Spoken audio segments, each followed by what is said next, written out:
Hey there everybody, redxparasite here, and welcome back to Let's Play Metroid Fusion. In the last episode, we defeated the Nightmare, got ourselves a snazzy new gravity suit, and did some things we weren't supposed to. We had to go through Sector 2 to get out. Sector 2. Sector 4, I know, this game very well. But we went through Sector 4, we unlocked the red security hatches, and got ourselves the diffusion missiles, which the computer wasn't too happy about. And in this episode, we are trying to track down the security robot that we faced back in Sector 3 when we got the super missiles. So there's a red hatch here, so we would have had to do this anyways to get to this area of Sector 6. But we're not really going to be picking up a lot in the way of power-ups, or, well, expansions in this particular sector in this visit, just because there's not a lot for us to do. So, that looks like an area where we're not supposed to be going. I don't know if you can hear this very well, but there's no entry without authorization. In case that wasn't, obvious. You got in my way. So you do have to trigger that in order to get the box robot to show up here. So this fight is actually it's not that bad. You're going to be making good use of your diffusion missiles here. So after you damage it, it will do one of two things. Well, usually it'll fire the missiles here. After it does that, it will either kind of do that jumping pattern, or it may just kind of walk along the ground until it runs into one of the walls. So usually I'll try to get about 2 jumps away, because that'll give me enough time to fully charge a diffusion missile and fire at it. And honestly, you can damage it a little bit faster if you add in other attacks, but if you go for just kind of consistency and just kind of looping it in this attack pattern, then the fight's really, really easy. So we've got ourselves another Core X. This is a Beam Core X. And this arena is actually super easy to fight this thing in. It gives you just enough space to run away from it, charge up your missile, shoot, jump over it, rinse, repeat. Makes the fight super easy. For beating it, we get ourselves the Wave Beam. And man, is the Wave Beam overpowered. Hopefully I'll be able to show off just how destructive our main beam is in the future. There's a missile to the right there. You can only open that gate with the Wave Beam, since the thing to open is on the other side. But we can't actually go back the way that we came, because there were some pitfall blocks, again. Which means our only way out is to go through this area. Ooh, restricted zone. And yeah, you don't really need to save here. So I wonder what's going on in here. Oh, hey, Metroids. And there's, an Alpha Metroid, Gamma, Zeta. Well, that doesn't sound good. But, say hi, say bye, because you're not going to be in this area for very long. Oh, hey, it's the SAX. So I guess the computer wasn't lying about it tracking us. There's a little mini escape sequence here, and that was basically perfect. It's not too bad. If you run into the Metroids there, they won't actually latch onto you or hurt you at all. They just kind of bounce you around a bit. That's really your main obstacle there. Samus, you shouldn't have done that. You ignored your orders. You may have to pay a price for that quite soon. As you can see, the Federation has secretly been working on a Metroid breeding program. For peaceful application only, of course. Please understand. But perhaps you already knew of this program's existence? Certainly you must have had doubts when you saw Sector 1. SRX, a faithful replica of the SR388 ecosystem. Ideal for raising Alpha, Gamma, Zeta, and even Omega Metroids. I don't know why I put the emphasis on the end of Metroids there. That was really weird. Anyways, this research even uncovered techniques for rapid growth. Imagine creating an Omega from a larval Metroid in days. But that research is finished. The X has smelled out its natural enemy, and one of the SAX is on its way here. One? Are you saying there's more than one SAX? Don't be so surprised, Samus. You know that the X reproduce by asexual division. Because of this mechanism, there are now no fewer than 10 SAX aboard the station. Samus, you must go. Get out.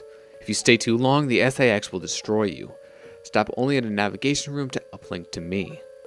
I don't know how HQ is going to take this, but you need to report to them immediately. Now get going. There's some pretty interesting wrinkles being thrown into the plot here. We are getting towards the end. The real Adam would have said the same thing about that incident, but he would have softened the blow. He was relentless in his criticism, but he always cared. He was not a machine obsessed with duty. No such compassion could exist in that computer. By the way, if you want to speed up those sections where she's monologuing, just hold the A button. I haven't really been doing it a lot because I'm trying to read the text, which I can't do quite as fast as the faster scrolling goes, but that will make it go a little bit faster for you since you can't skip those. But we are, I should go into the map here, because we are back in Sector 1. We are in a secret area here that we couldn't get to before.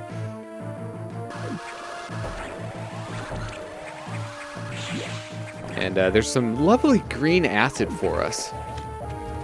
So, you know, don't step in that. I would not recommend it. So we've got another little puzzle room of sorts. We're gonna let this X-Parasite kind of form into another enemy, and then finally this guy.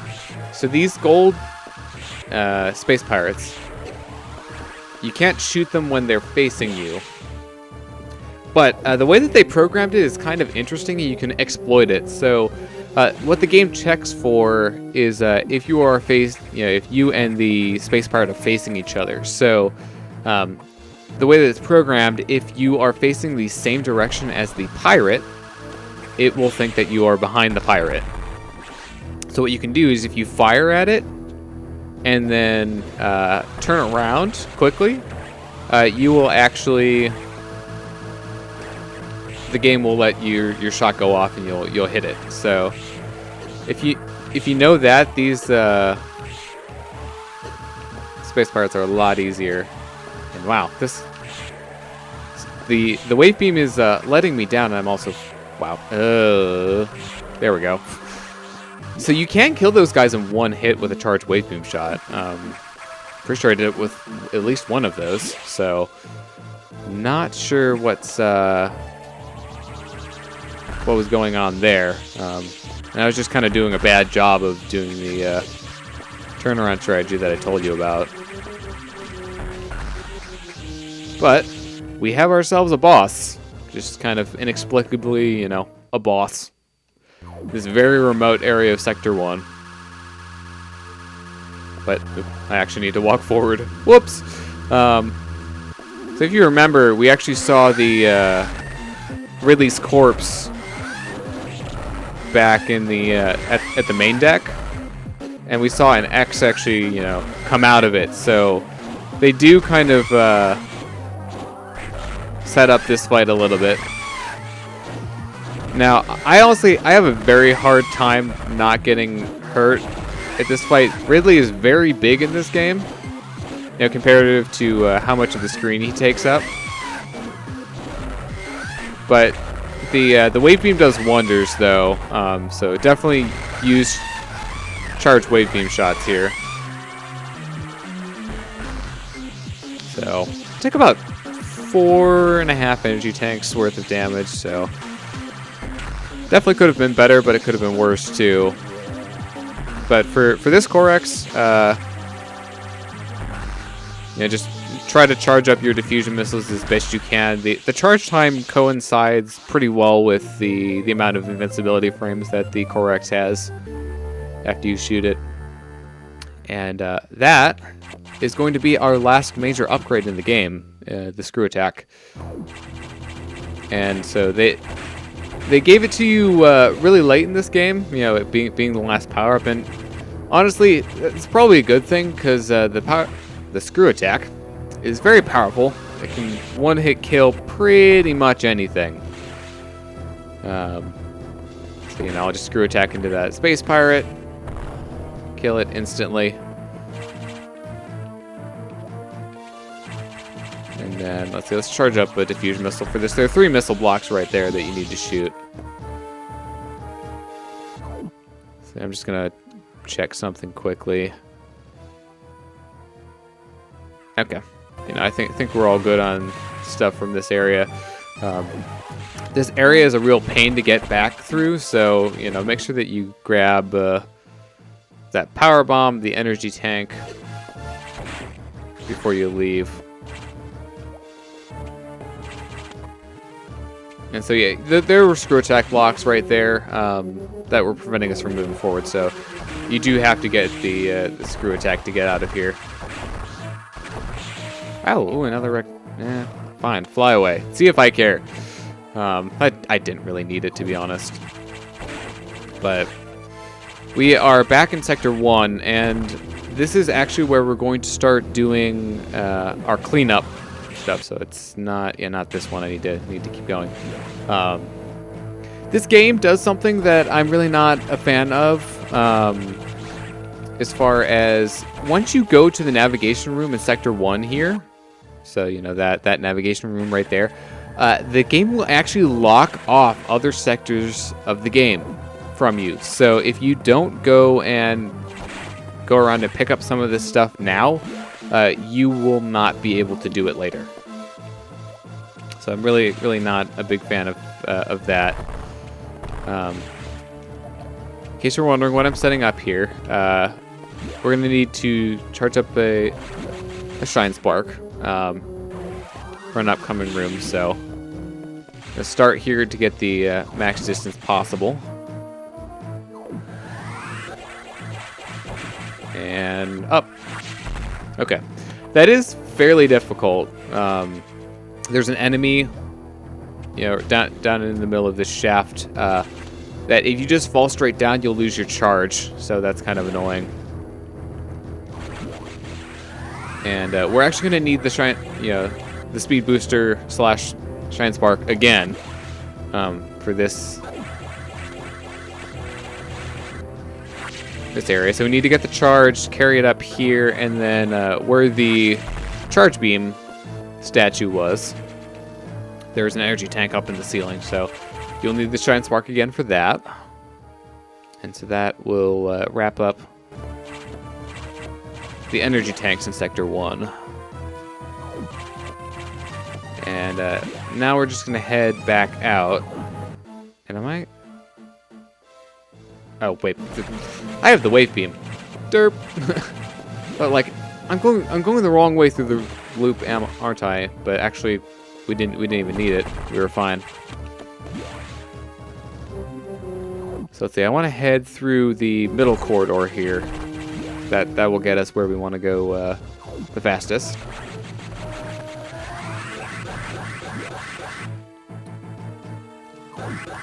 And you can actually maintain the speed through that room if you shoot and jump properly, but it's pretty difficult to pull off. So this room has a lot of missile expansions in it. I don't know why I pluralized missile. It's not like it's Surgeon's General or anything. But yeah, just 3 missile expansions just chilling in there. So One nice detail that I do like is you can see the Metroid hatching, like cocoons. Can't really think of much of a better word for them. So this is the point of no return. So if you go up to that navigation room, you will not be able to explore the other sectors. So we're going to be heading over to this room. I haven't gone here yet. There are some screw attack blocks. And this is going to lead us to an elevator that goes to Sector 3? Let's see if I got that right. Nope, 2. All right, so that power bomb was the last thing we needed for Sector 1, however, so we're done with that. We're going to screw attack through that wall. And we have 2 major areas that we need to collect some upgrades from. So one of them is going to be a little bit of a trip. So let's see, we want to head for this. This will probably be the fastest way to get there. And we're going to be going to the area where we got the high jump, or roundabouts that area. So let's see, we want to actually go... Let's see, down. Yeah, I want to go down 1 level. You know, rare footage of me actually using the map. It is very helpful.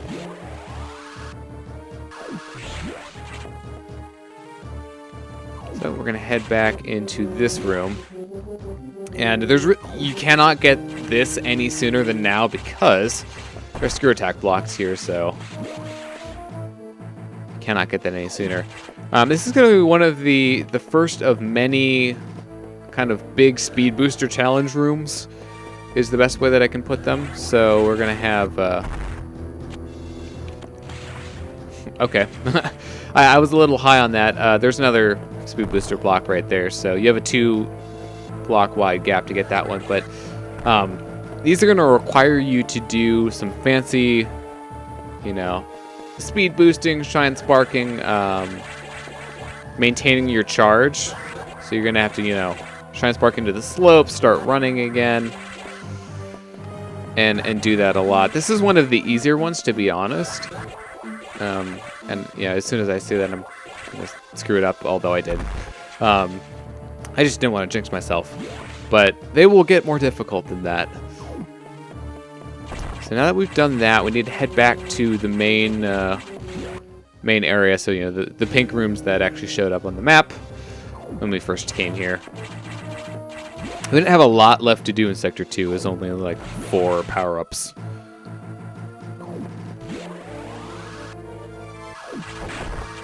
I'm going to go back through here. I could have sworn I screw attacked through that last time, but the game's not cooperating now. We're going to head back up through this shaft. Oops. And Windows just clicked out of the window and I lost control. That's always wonderful.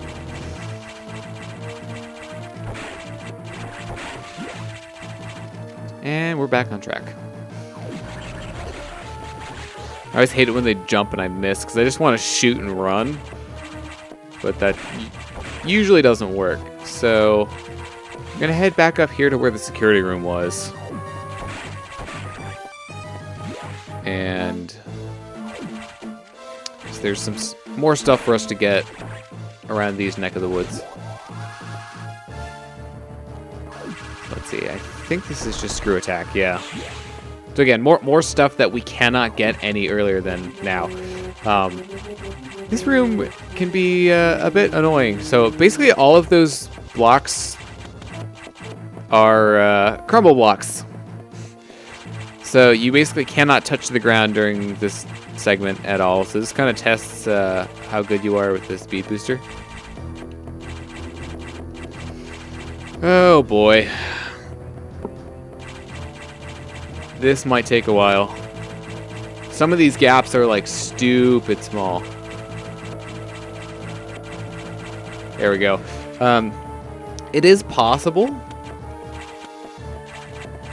to kind of start jumping again off the blocks if you jump at the right time. It's difficult, it's really kind of a shot in the dark. There we go. Got that. So that is actually the last thing in Sector 2. We're all done with that. And conveniently, we're actually right next to the elevator that we're going to take to get out of here. So it's right here. Screw attack blocks in this wall. And that's going to take us over to Sector 4. We are getting up there on time, however, so I think this will be a good place to end off this episode. So thank you very much for watching. I've been redxparasite, signing out.